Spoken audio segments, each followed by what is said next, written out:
नमस्कार दोस्तों, स्वागत है आपका मेरे चैनल कॉमिक्स लाइफ में। शुरू करते हैं मनोज कॉमिक्स की एक और मज़ेदार कॉमिक सर्प राजकुमार। चित्र विजय पंडित, लेखक संदीप गुप्ता। फतेहगढ़ के राजा शूरवीर सिंह अपने नाम के अनुरूप ही शूरवीर थे। एक बार जब वे जंगल में शिकार खेलने गए, अरे कितना प्यारा हिरन है, आज हम इसी का शिकार करेंगे। अगले ही पल काफी दूर तक हिरन का पीछा करने के पश्चात राजा शूरवीर ने हिरन का शिकार कर ही दिया। लेकिन बहुत जोर की प्यास लगी है, पहले पानी पीकर प्यास बुझा लूं, फिर शिकार को साथ ले जाऊंगा। यह सोच राजा शूरवीर पानी की तलाश में आगे बढ़ गए। परंतु काफी भटकने के बाद भी जब पानी नहीं मिला तो राजा शूरवीर मन ही मन झुंझला उठा। पता नहीं इस जंगल में पानी मिलेगा भी या नहीं, थोड़ा और आगे चलकर देखता हूँ। फिर राजा शूरवीर कुछ ही दूर गए थे कि आहा, उस साधु की कुटिया में हमें अपनी प्यास बुझाने के लिए पानी अवश्य मिलेगा। जल्द ही राजा शूरवीर साधु के समीप पहुंचकर घोड़े से उतरे और आदरपूर्ण स्वर में बोले, साधु बाबा को राजा शूरवीर का प्रणाम। दीर्घायु हो राजन, तुम्हारा राज्य सदा खुशहाल रहे, तुम्हारी संतान सदा फले फूले। साधु के वचन सुन शूरवीर दुखी स्वर में बोला, साधु बाबा, आपका यह आशीर्वाद मेरे लिए व्यर्थ है। मेरी 5 रानियां हैं पर संतान एक से भी नहीं हुई। दुखी न हो राजन, अब जब आशीर्वाद दे ही दिया है तो संतान प्राप्ति तुम्हें अवश्य होगी। किंतु क्या बाबा, आप चुप क्यों हो गए? कहिए ना, संतान प्राप्ति के लिए हमें क्या करना होगा? तुम्हें एक शादी और करनी होगी। इससे पहले कि साधु बाबा वाक्य पूरा कर पाते, उनका एक शिष्य हाँफता हुआ वहां आया। अनर्थ हो गया गुरुदेव, अनर्थ हो गया। क्या हुआ वत्स? गुरुदेव, किसी दुष्ट ने आपके प्रिय हिरन का शिकार कर लिया है। क्या? साधु हिरन की मृत्यु का समाचार सुन प्रलाप करते हुए बोले, जिस तरह मेरा हृदय अपने प्रिय हिरन के वियोग में तड़प रहा है, उसी तरह वह हत्यारा भी अपनी संतान के वियोग में तड़पे। यह मेरा श्राप है। साधु का श्राप सुन राजा शूरवीर कराह उठे। नहीं साधु बाबा, ऐसा श्राप मत दीजिए। अभी अभी तो आपने मुझे संतान प्राप्त होने का आशीर्वाद दिया है और अब यह श्राप? नहीं नहीं, तो तुम ही हो वह हत्यारे। तुम ही ने मेरे प्राणों से प्यारे हिरण की जान ली है। मैं तुम्हें कभी माफ नहीं कर सकता राजन। क्षमा साधु बाबा, क्षमा। जो अपराध मुझसे अनजाने में हुआ उसकी मुझे इतनी बड़ी सजा न दीजिए, चाहे मेरे प्राण ले लीजिए। असंभव, तुम्हें अपने पाप का प्रायश्चित करना ही होगा राजन। मैं प्रायश्चित करने को तैयार हूँ बाबा, परंतु अपना श्राप वापस ले लीजिए। राजा शूरवीर की आंखों में पश्चाताप के आंसू देख साधु बाबा का मन पसीज गया। वह बोले, जिस तरह हम दिया हुआ आशीर्वाद वापस नहीं ले सकते, उसी तरह श्राप भी वापस नहीं ले सकते राजन। परंतु हम वादा करते हैं कि समय आने पर तुम्हें अपने श्राप से मुक्ति दिलाने का उपाय हम स्वयं करेंगे। जैसी आपकी इच्छा साधु बाबा। इतना कह राजा शूरवीर भारी मन से प्यासा ही वापस लौट पड़ा। राजा शूरवीर राजमहल वापस लौटने के बाद भी साधु के श्राप को भुला ना पाए। एकांत में वे अक्सर अपने नसीब को कोसने लगते थे। न जाने विधाता ने हमारे नसीब में संतान का सुख क्यों नहीं लिखा। न जाने संतान होने पर भी हमें कब तक संतान के वियोग में तड़पना पड़ेगा। यह सब दोष हमारे नसीब का ही है। उन्होंने अपने मन की पीड़ा किसी पर जाहिर नहीं होने दी और इसी तरह धीरे धीरे दिन बिताने लगे। तभी एक दिन राजा शूरवीर के पड़ोसी राज्य श्यामगढ़ के राजा श्याम सिंह का दूत दरबार में उपस्थित हुआ। महाराज की जय हो।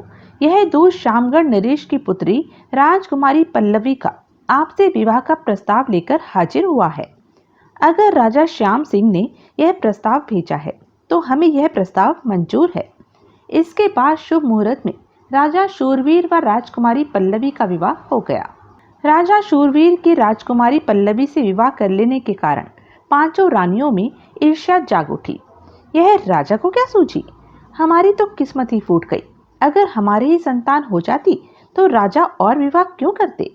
हमें कुछ न कुछ जरूर करना पड़ेगा, वरना जल्दी कुछ सोचो दीदी, वरना हम सबका जीना दुर्भर हो जाएगा। और 5 रानियों का मस्तिष्क सोचों में उलझ गया।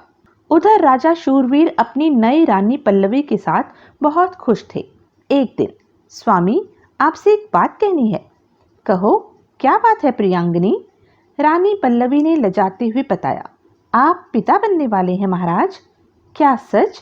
तुमने तो हमारी मन की मुराद पूरी कर दी। आज हम बहुत खुश हैं। देखते ही देखते सारे फतेहगढ़ में रानी पल्लवी के गर्भवती होने की खबर फैल गई। प्रजा खुशी से फूली न समा रही थी। आहा, अब हमें हमारा भावी राजा मिल जाएगा। क्यों नहीं भाई, आखिर भगवान ने हमारी सुन ली है। अब हमारे महाराज के दुख का कारण भी खत्म हो जाएगा। ईश्वर महाराज को सदा सुखी रखे।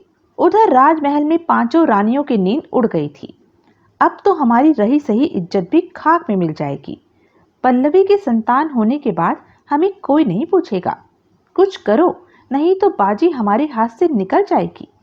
एक उपाय है, क्यों न हम जादूगरनी चंडिका के पास चलें, वह जरूर हमारी मदद करेगी। हाँ, यही ठीक रहेगा। अगले ही दिन पांचों रानियां जादूगरनी चंडिका के यहाँ पहुंची और उसे अपनी विपदा कह सुनाई। जादूगरनी चंडिका उन्हें एक सफेद भभूत की पुड़िया देकर बोली, जब रानी पल्लवी के संतान उत्पन्न हो, उसी समय राजा को मिठाई के अंदर मिलाकर यह भभूत खिला देना। इसे खाते ही शूरवीर पल्लवी व बच्चे को पहचानने से इनकार कर देगा और तुम लोगों की परेशानी खुद ब खुद हल हो जाएगी। बस यही तो हम चाहती हैं। हम तुम्हारा यह एहसान कभी नहीं भूलेंगी चंडिका। नियत समय पर रानी पल्लवी ने जुड़वा संतान को जन्म दिया, एक लड़का और एक लड़की। महाराज, बधाई हो, आप पिता बन गए। रानी, तुम्हें भी बहुत बहुत बधाई। अगले ही पल उनकी नजर युवराज के माथे पर जा टिकी। युवराज के ललाट पर अर्ध चंद्रमा का चिन्ह अंकित है, इसलिए हम इन्हें चंद्र ललाट और राजकुमारी को चंद्रिका कहकर पुकारेंगे। तभी राजा शूरवीर को साधु बाबा द्वारा दिया श्राप याद आ गया और वे एकाएक ही चिंतित हो उठे। साधु महाराज की पहली बात बिल्कुल ठीक निकली। अब देखना है आगे क्या होता है। उधर पांचों रानियां गुप्त मंत्रणा कर रही थी। कल सुबह महाराज को मिठाई में चंडिका की दी हुई भभूत मिलाकर देनी है। समझो अब पल्लवी के पूरे दिन आ गए। धीरे बोलो, दीवारों के भी कान होते हैं। अगले दिन प्रातः, महाराज, आप हमारी बधाई स्वीकार कीजिए, आप पिता बन गए हैं। तुम सबको भी बधाई। इस खुशी के अवसर पर आपको हमारी तरफ से मुंह मीठा करना होगा। अवश्य अवश्य। राजा शूरवीर का हाँ करना था कि यह लीजिए, पहले मेरी ओर से। और फिर एक एक कर सभी रानियां राजा शूरवीर का मुंह मीठा कराने लगी। लेकिन जैसे ही चौथी रानी मिठाई खिलाकर पीछे हटी, आह, पता नहीं क्यों हमें चक्कर सा आ रहा है। लगता है चंडिका की भभूत असर कर गई है। अगले ही पल सही मौका देख पांचों रानियां राजा शूरवीर को रानी पल्लवी के कक्ष में ले गई। राजा शूरवीर की हालत देख रानी पल्लवी घबरा गई। क्या हुआ महाराज? लेकिन जैसे ही रानी पल्लवी राजा शूरवीर के निकट पहुंची, कौन है तू चंडालिनी? तुम्हारी यहाँ आने की जुर्रत कैसे हुई? यह आप क्या कह रहे हैं स्वामी? मैं आपकी पत्नी, आपके बच्चों की माँ हूँ। खामोश गुस्ताख औरत, ना तो मेरी पत्नी है और ना मेरे बच्चों की माँ। दूर हो जा मेरी नजरों से। शूरवीर की ताड़ना सुन पल्लवी उनके पैरों पर गिड़गिड़ा उठी। ऐसा ना कहिए स्वामी, मुझे अपने चरणों से दूर मत कीजिए। दुष्टा, तो ऐसे नहीं मानेगी। अगले ही पल शूरवीर ने राज सैनिकों को बुलाकर आदेश दिया, ले जाओ इस दुष्टा को और इसे इसके बच्चों के साथ महल से बाहर फेंक दो। इसकी कोई जरूरत नहीं है महाराज, मैं स्वयं ही अपने बच्चों के साथ यहाँ से चली जाऊंगी। कहते कहते पल्लवी की रुलाई छूट गई, लेकिन महाराज शूरवीर को उस पर तरस नहीं आया। अगले दिन रानी पल्लवी ने दोनों दुधमुहे बच्चों के साथ फतेहगढ़ का राजमहल छोड़ दिया। मैं जा रही हूँ स्वामी, फिर कभी आपके जीवन में लौटकर नहीं आऊंगी। ईश्वर आपको सदा खुश रखे। रानी पल्लवी के जाने के बाद पांचों रानियों के दिल को ठंडक पड़ गई। चलो बला टली, अब महाराज फिर हमारी मुट्ठी में है। चंडिका की भभूत ने तो कमाल ही कर दिया। सांप भी मर गया और लाठी भी नहीं टूटी। हा हा हा हा। उधर रानी पल्लवी पास ही के राज्य रतनगढ़ में जाकर रहने लगी। वह राहगीरों को पानी पिलाती और चना खिलाती। राहगीर बदले में जो पैसे उसे दे जाते थे, उन्हीं से वह अपना और अपने बच्चों का पेट भरती। इस प्रकार धीरे धीरे कई वर्ष बीत गए। एक दिन, माँ, हमारे पिताजी कौन है? माँ, हम पिताजी के साथ क्यों नहीं रहते? मैं तुम्हारे सवालों का जवाब नहीं दे सकती मेरे बच्चों। लेकिन चंद्र ललाट व चंद्रिका जिद पर अड़ गए। नहीं माँ, आज तुम्हें हमारे सवाल का जवाब देना ही होगा। हम आज अपने पिता के बारे में सच्चाई जानकर ही रहेंगे। नहीं, कभी नहीं। मेरे जीते जी तुम लोग अपने पिता के बारे में कभी कुछ नहीं जान पाओगे। यह कहकर पल्लवी रोने लगी। पल्लवी को रोते दे। चुप हो जाओ माँ, अब हम कभी भी अपने पिता के बारे में तुमसे नहीं पूछेंगे। हम वादा करते हैं माँ। और भाव विह्वल हो पल्लवी ने दोनों बच्चों को सीने से लगा लिया। धीरे धीरे वर्ष बीतते गए और चंद्रिका और चंद्र ललाट जवान हो गए। एक दिन, जाओ बच्चों, जाकर जंगल से कुछ लकड़ियां ले आओ। आज घर में बिल्कुल भी लकड़ियां नहीं है। अच्छा माँ, हम अभी जाकर ले आते हैं। इतना कह चंद्र ललाट अपनी बहन चंद्रिका के साथ जंगल की ओर चल पड़ा। जंगल में पहुंचकर, तुम इधर लकड़ियां बटोरो, मैं आगे जाता हूँ। तुम यहीं मेरी प्रतीक्षा करना। अच्छा भैया। चंद्र ललाट के जाने के बाद चंद्रिका लकड़ियां बटोरने में व्यस्त हो गई। लेकिन अचानक ही एक सर्प को सामने देख चंद्रिका चीख उठी, बचाओ बचाओ। तभी, डरो नहीं, मैं तुम्हारा कुछ नहीं बिगाड़ूंगा। मैं सुंदरगढ़ का राजकुमार सुंदर हूँ। क्या? सुंदरगढ़ का राजकुमार सर्प के रूप में? यह एक लंबी कहानी है। आज से 5 वर्ष पहले नाग पंचमी के दिन मैंने एक सर्प को मार दिया था। तब उस सर्प की साथिनी सर्पनी ने मुझे श्राप से सर्प बना दिया था। सर्पनी के कहे अनुसार 5 वर्ष समाप्त होते ही किसी नारी के द्वारा ही मुझे इस योनि से मुक्ति मिलनी है, क्योंकि 5 वर्ष पूरे होते ही सर्वप्रथम मैंने तुम्हें ही देखा है।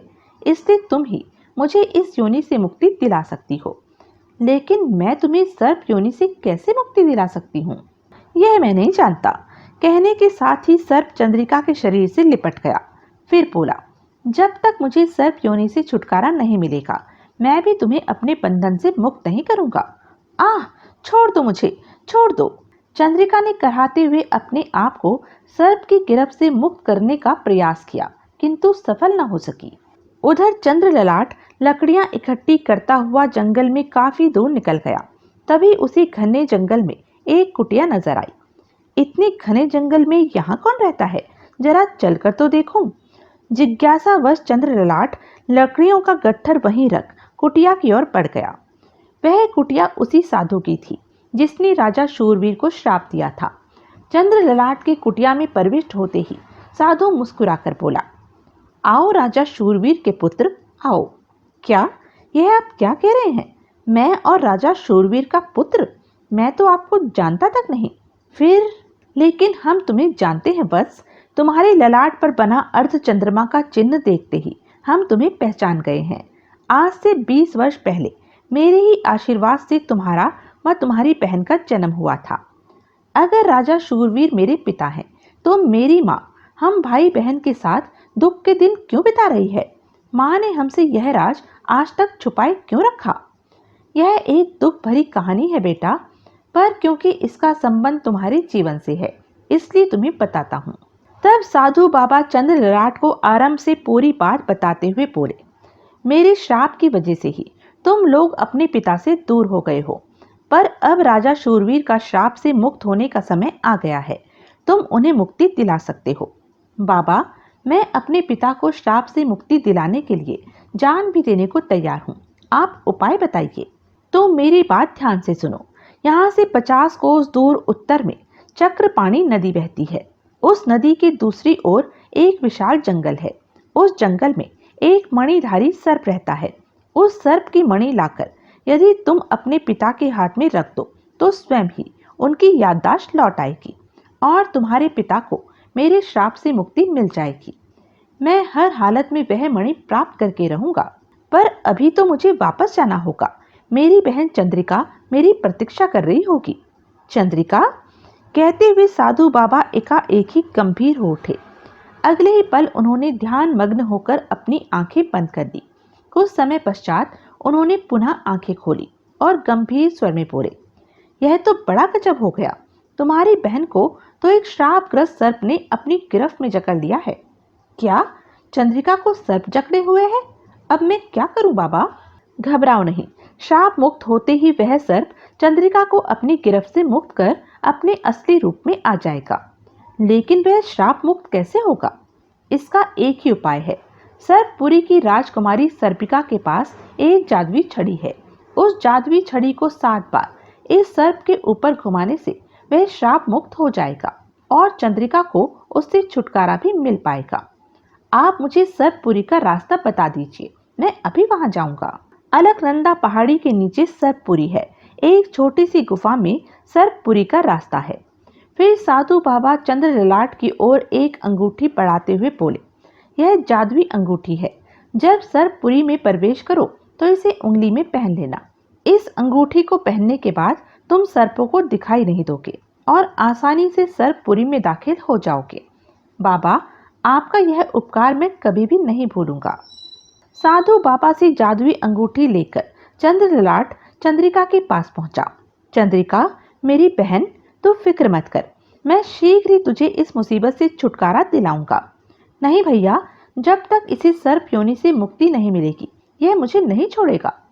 मैं जानता हूँ, इसलिए मैं सर्पपुरी जादुई छड़ी लेने जा रहा हूँ। मैं तुम्हारा आभारी रहूंगा मित्र। फिर चंद्र ललाट सर्प से अपने लौटने तक चंद्रिका को कोई कष्ट न देने का वचन ले अलकनंदा पहाड़ी की ओर चल दिया। अलकनंदा पहाड़ी की ओर जाते हुए चंद्र ललाट सोच रहा था, जादुई छड़ी लेने के बाद मैं चक्रपाणी नदी को पार करके वह मणि भी ले आऊंगा, तब हमारे सुख के दिन लौट आएंगे। मेरी माँ ने बहुत दुख उठाए हैं आज तक, अब उन्हें सुख मिलना ही चाहिए। नदी, नालों व जंगलों को पार करता हुआ चंद्र ललाट अलकनंदा पहाड़ी पर जा पहुंचा। सर्पपुरी तक पहुंचने का रास्ता इसी पहाड़ी की किसी गुफा में है। मुझे जल्द उस गुफा को ढूंढ निकालना चाहिए। और पहाड़ी का चक्कर लगाते हुए आखिरकार चंद्र ललाट को वह गुफा मिल ही गई। यही वह गुफा है। अब मुझे साधु बाबा की दी हुई अंगूठी पहन लेनी चाहिए। अंगूठी पहनने के पश्चात चंद्र ललाट बेखटके गुफा में प्रविष्ट हो गया। अगर साधु बाबा की दी हुई जादुई अंगूठी इस समय मेरे पास न होती तो इस गुफा को पार करना असंभव हो जाता और फिर बिना किसी दिक्कत के चंद्र ललाट सर्पपुरी के राजमहल तक जा पहुंचा। अब जादुई छड़ी हासिल करने में मुझे ज्यादा देर नहीं लगेगी। साधु बाबा की अंगूठी ने मेरा काम आसान कर दिया है। पहरे पर तैनात सर्प चंद्र ललाट को नहीं देख पाए और वह जल्द ही राजकुमारी सर्पिका के कक्ष में पहुंच गया। चंद्र ललाट दबे कदमों से राजकुमारी सर्पिका के पास पहुंचा और उसने चुपके से जादुई छड़ी उठा ली। जादुई छड़ी गायब होते देख सर्पिका चौंक उठी। अरे, मेरी जादुई छड़ी कहाँ गई? तभी अपने कक्ष में किसी मानव की उपस्थिति का आभास होते ही, जिसने भी मेरी छड़ी चुराई है सामने आ जाए, वरना अंजाम बुरा होगा। सर्पिका की चेतावनी सुन चंद्र ललाट अपनी उंगली से बाबा की दी हुई अंगूठी उतार राजकुमारी सर्पिका के सामने प्रकट हो गया। चंद्र ललाट को देखते ही सर्पिका फुफकार उठी। कौन हो तुम? यहाँ कैसे आए? और तुमने मेरी छड़ी क्यों चोरी की? राजकुमारी जी, आप चाहें तो मुझे चोर कह सकती हैं, पर सच्चाई यह है कि यह चोरी मैंने एक नेक काम के लिए की है। तत्पश्चात चंद्र ललाट ने श्रापग्रस्त सर्प और अपनी बहन के बारे में राजकुमारी सर्पिका को सब कुछ बता दिया। समस्त वृत्तांत सुन सर्पिका का दिल पसीज गया। ओह, अगर यह छड़ी तुम्हारे लिए इतनी महत्वपूर्ण है तो तुम इसे ले जा सकते हो, लेकिन छड़ी ले जाने से पूर्व तुम्हें हमारे पिता सर्पदेव के सामने पेश होना पड़ेगा। मुझे मंजूर है। तब राजकुमारी सर्पिका चंद्र ललाट को अपने पिता सर्पदेव के पास ले गई। चंद्र ललाट के आने का उद्देश्य सर्पिका के मुख से सुनने के बाद सर्पदेव बोले, नौजवान, हम तुम्हारे दुस्साहस की प्रशंसा करते हैं, पर क्या महाराज? तुम प्रथम पुरुष हो जिसने राजकुमारी सर्पिका को देखा है, अतः हमारे लोक के कानून के मुताबिक तुम्हें सर्पिका को अपनी पत्नी स्वीकार करना होगा। अगर आपका यही कानून है तो मुझे कोई आपत्ति नहीं है। चंद्र ललाट की स्वीकृति मिलते ही सर्पदेव ने सर्पिका और चंद्र ललाट के विवाह का ऐलान कर दिया। अगले ही दिन शुभ बेला में चंद्र ललाट व राजकुमारी सर्पिका का विवाह संपन्न हो गया। विवाह के उपरांत चंद्र ललाट ने सर्पदेव से विदा मांगी तो वह भावपूर्ण स्वर में बोले, बेटा चंद्र ललाट, अगर तुम उचित समझो तो कुछ दिन हमारी सर्पपुरी में और ठहर जाओ। नहीं पिताजी, मुझे अभी न केवल अपनी बहन चंद्रिका को उस सर्प से छुड़ाना है, बल्कि सर्पमणि को भी प्राप्त करना है, इसलिए मैं जल्दी ही यहाँ से जाना चाहूँगा। सर्पमणि? कैसी मणि? तब चंद्र ललाट ने चक्रपाणी नदी और मणि वाले सर्प के बारे में राजा सर्पदेव को बता दिया। चंद्र ललाट की बात सुन सर्पदेव बोले, बेटा वह सर्प बड़ा भयानक है। वह अक्सर रात को उस मणि को अपनी खोह के बाहर रखकर उसकी रोशनी में शिकार ढूंढने जाता है। मैं एक कीलों से जड़ी हुई लोहे की थाली तुम्हें देता हूँ। उस थाली के ऊपर लंबी लंबी कीलें निकली हुई हैं। जब वह सर्प मणि रखकर शिकार को चला जाए तब तुम मणि पर वह थाली ढक देना। सर्प उन कीलों पर सर पटक पटक कर मर जाएगा। तब वह मणि तुम वहां से ले आना। फिर कीलों वाली थाली और जादू की छड़ी लेकर चंद्र ललाट सर्पिका के साथ सर्पपुरी के रथ पर सवार होकर वापस लौटा। रथ हवा की तेजी से उसी जंगल की ओर दौड़ा जा रहा था जहां चंद्र ललाट चंद्रिका को श्राप कर सर्प की जकड़ में छोड़ आया था। रात ढलने से पूर्व रथ चंद्रिका के समीप पहुंचकर रुक गया। चंद्रिका, मैं आ गया हूं बहन, अब तुम्हारे दुख का समय समाप्त हो जाएगा। भैया। तभी चंद्र ललाट ने आगे बढ़ते हुए जादुई छड़ी श्रापित सर्प के ऊपर 7 बार घुमा दी। अगले ही पल श्रापित सर्प सुंदर युवक के रूप में उनके सामने खड़ा था। कौन हो तुम? मैं सुंदरगढ़ का राजकुमार सुंदर हूँ। आपकी बहन के कारण मुझे सर्प योनि से मुक्ति मिली है। मैं आपका बड़ा आभारी हूँ। तभी चंद्रिका को गुमसुम सी अवस्था में खड़े देख राजकुमारी सर्पिका चंद्र ललाट का ध्यान उसकी तरफ आकर्षित करती हुई बोली, जरा चंद्रिका को तो देखिए, कैसी गुमसुम खड़ी है। सर्पिका के शब्द सुन चंद्र ललाट को चंद्रिका का ध्यान आया। वह चंद्रिका को संबोधित कर बोला, तुम ठीक तो हो ना चंद्रिका? हाँ भैया, लेकिन कहते कहते बरबस ही चंद्रिका की रुलाई छूट गई। चंद्रिका के मनोभावों को भांप सुंदर चंद्र ललाट से बोला, आपकी बहन के दुख का कारण मैं हूँ। कोई भी नारी यह बर्दाश्त नहीं कर सकती कि पर पुरुष उसके शरीर को स्पर्श करे। मैं आपकी बहन के स्वाभिमान को ठेस नहीं लगने देना चाहता। अगर आपको ऐतराज न हो तो मैं चंद्रिका को अपनी पत्नी बनाकर अपने आप को सौभाग्यशाली समझूंगा। यह तो आपने बहुत अच्छा प्रस्ताव रखा है मित्र, मुझे भला क्यों आपत्ति होगी? पर हम अपनी बहन की शादी ठाट बाट से करना चाहते हैं, अतः हमें थोड़ा समय दीजिए। ठीक है, अब मैं अपने राज्य वापस जाता हूँ। आप शादी का मुहूर्त निकलवाइए, मैं आपकी प्रतीक्षा करूंगा। फिर राजकुमार सुंदर उनसे विदा ले चला गया। राजकुमार सुंदर के जाने के बाद चंद्र ललाट सर्पिका का चंद्रिका से परिचय कराने के बाद बोला, चलो अब तुम दोनों को माँ के पास छोड़ दूं, उसके बाद मुझे मणि लेने जाना है। चलो भैया। उधर पल्लवी चंद्र ललाट और चंद्रिका के कई दिनों तक न लौटने के कारण बेहद दुखी और चिंतित थी। हाय, मेरी ही मत मारी गई थी जो मैंने अपने बच्चों को जंगल से लकड़ी लाने भेज दिया। कहीं उन्हें अपनी ही सोचों से घबराकर पल्लवी बरबस ही करा उठी। नहीं नहीं, भगवान इतना निष्ठुर नहीं हो सकता। मेरे बच्चे सकुशल हैं, वे जरूर लौट आएंगे। तभी अरे, यह रथ पर कौन आ रहा है? थोड़ी ही देर बाद, बेटा चंद्र ललाट, तुम आ गए? माँ। बेटे, इतने दिन कहाँ रहे तुम? तुमने यह भी ना सोचा कि तुम्हारी माँ पर क्या गुजरेगी। मैं जानता हूँ माँ, तुम्हें कितना कष्ट हुआ होगा। पर तभी चंद्रिका चंद्र ललाट की बात काट अपनी माँ का ध्यान सर्पिका की तरफ आकर्षित करती हुई बोली, पहले इनसे तो मिलो माँ, यह राजकुमारी सर्पिका है, मेरी भाभी। बहू? तब माँ की जिज्ञासा को भांप चंद्र ललाट ने चंद्रिका के शापित सर्प द्वारा जकड़े जाने और मुक्त होने तक की घटना का सारा वृत्तांत कह सुनाया और फिर बोला, माँ, क्या तुम्हें पता है कि मेरे पिता राजा शूरवीर ने हमें अपने महल से क्यों निकाला था? तुझे कैसे पता चला कि राजा शूरवीर तेरे पिता हैं? उसी साधु बाबा से जिसने चंद्रिका के श्रापित सर्प द्वारा जकड़े जाने और उससे चंद्रिका को छुटकारा दिलाने का उपाय बताया था। फिर चंद्र ललाट साधु बाबा द्वारा बताई गई सारी बातें अपनी माँ पल्लवी को बताने के बाद बोला, उसी साधु बाबा के श्रापवश पिताजी को संतान वियोग और हमें ये कष्ट उठाने पड़े। जो कुछ हुआ उसमें पिताजी का कोई दोष न था। हे भगवान, मैं तो उन्हें ही आज तक दोषी समझती रही। अब हमारे दुख के दिन खत्म होने वाले हैं माँ।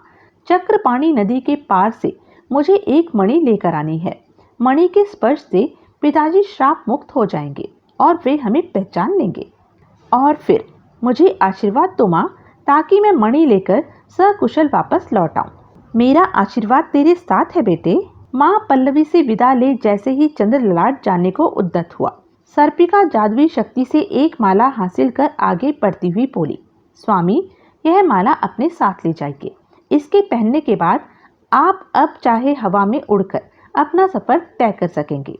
चक्रपाणी नदी को पार करने के लिए आपको नाव की जरूरत भी न पड़ेगी और नदी के भयानक जीव भी आपका कुछ न बिगाड़ सकेंगे। तब तो मेरा काम और आसान हो गया सर्पिका।